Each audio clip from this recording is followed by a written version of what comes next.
Good morning. Now, this is the last class on our module 4 crystallography. So, today we will learn about the structure of sodium chloride and X ray diffraction. Okay. Now, see, this is the structure of sodium chloride, uh, Na plus ion and Cl minus ion. And here, the positions occupied by all these ions in the unit cell is given below. So, let us discuss its structure. So in NaCl structure, each Na plus ion is octahedrally coordinated to 6 Cl minus ion. Similarly, each Cl minus ion is also octahedrally coordinated to 6 Na plus ions. So here Na plus ion, as from the figure you can easily see that each of these Na plus ion is octahedrally coordinated to 6 Cl minus ion, and each Cl minus ion is octahedrally coordinated to 6 Na plus ion. Then the unit cell is FCC, that is face centered cubic, with 4 Cl minus ion occupying 4 FCC position and Na plus ion occupying 4 octahedral void position. That is, these positions are interchangeable. That is, the Cl minus ion can occupy FCC position and Na plus ion can occupy octahedral void position. Void means empty. Similarly, the reverse can also happen. That is, Cl minus ion can occupy octahedral void position and Na plus ion can occupy FCC position. So, these positions, that is FCC position and octahedral void position, are interchangeable. So, briefly, NaCl structure can be viewed as two interpenetrating FCC sublattices. Interpenetrating sublattice means one lattice kept over the other. Okay, how they are kept? One Na plus ion, there are, that is, you can consider this NaCl structure as two interpenetrating FCC sublattices. One sublattice with Na plus ion with origin at 0, 0, 0, and the other sublattice containing Cl minus ion with origin at A by 2, 0, 0. Okay, so the structure is basically FCC lattice, and the basis has got two type of ion, one belonging to Na plus and the other belonging to Cl minus. Unit cell of NaCl consists of 4 molecules.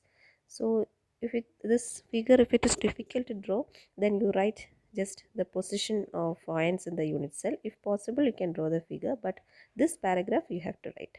So this, sometimes they will ask a question like discuss about the structure of NaCl. So this is an important question. Then another important session of this chapter is X-ray diffraction. See, in order to study the structure of crystal, we are always using X-rays. Why? Because we know the wavelength of X-ray is of the order of 1 angstrom, which is almost similar to that of interatomic distance. So when X-rays are used, these X-rays can be easily diffracted by the atoms present in the crystal. Why?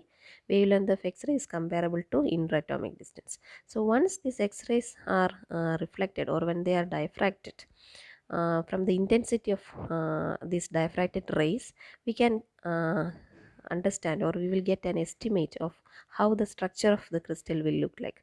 That is why, rather than other optical ways, we always opt for X-rays to study crystal structure. Why? Wavelength of X-ray is comparable to interatomic distance. Okay. So now let us see. In order to determine the basic structure of crystals using X-rays, we are mainly using X-rays of the wavelength, which is very low, about 1 angstrom. So from diffraction studies, by measuring the directions of diffraction and the corresponding intensities, we can obtain information about the crystal structure, just as I said before. In electromagnetic spectrum, we know X-rays have wavelength of the order of 1 angstrom, which is of the same order as that of lattice constant or interatomic distance of crystals. So that was what I told you now.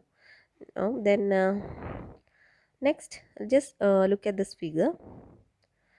To illustrate, we approximate a crystal by a set of parallel planes. We know a crystal is made up of a set of parallel atomic planes. Okay, now here you can see an incident ray, right? it is incident on the set of parallel atomic planes. Now they are reflected. That is also represented in the figure. That is, they undergo partial reflection in each plane, and the reflected rays are then detected by a detector. So here you can see a set of parallel atomic planes. Now an incident ray, and an array falls on this set of parallel planes. It is reflected, and from the reflected rays, this reflected rays is detected using a detector, and by analyzing the reflected rays, it is said that we will get an idea about the structure of the crystal that we are studying. Okay, here see, this is actually the interplanar spacing, that is distance between two adjacent set of parallel atomic planes. It is represented by the letter D, interplanar spacing, which I have discussed in the earlier classes. Now what is theta? Theta is the angle between the incident beam and the set of parallel atomic planes. Now let us, here our aim is to derive a Bragg's law of X-ray diffraction. Okay. Now I said the incident ray gets reflected, and now these reflected rays, they will undergo constructive interference only if the path difference between the reflected rays is an integral multiple of lambda. That is a condition. That is, in constructive interference between the reflected rays takes place only if the path difference is an integral multiple of lambda, where lambda is a wavelength of X-ray used and n is an integer. Now let us find out the path difference between the rays, that is the incident ray, ray 1, and the reflected ray, ray 2. So when their path difference is an integral multiple of lambda, then constructive interference takes place. That was what we said. So this is equation 1, and now the path difference between ray 1 and ray 2 is actually AB plus BC minus AC dash. That is AB plus BC minus AC dash. So this will be the path differences. So this AB plus BC, BC is equal to AB. So AB plus BC can be written as AB plus AB or 2AB. So this equation reduces to 2AB minus AC dash is kept as such. Now as similar to that I said, D is the interplanar spacing, and theta is the angle between incident beam and the crystal plane. So then from figure, let us consider a triangle. See that you just consider this triangle, the small triangle, this one.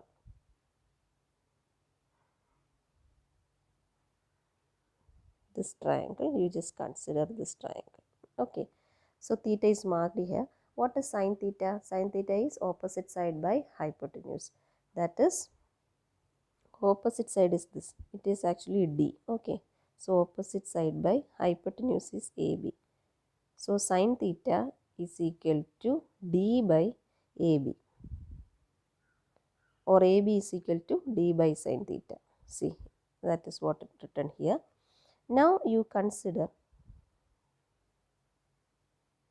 another triangle, this one.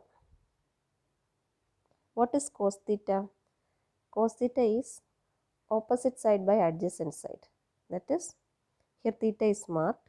So AC dash by AC, that is cos theta. See, that is what written here. Now this cos theta can also be written as AC by 2 by AB. That is,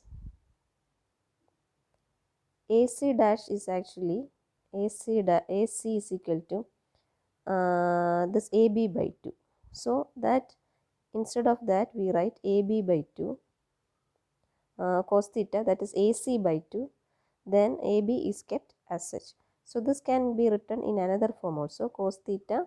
It can be either AC dash by AC, or AC dash can again be split up as per the figure, AC dash AC by 2.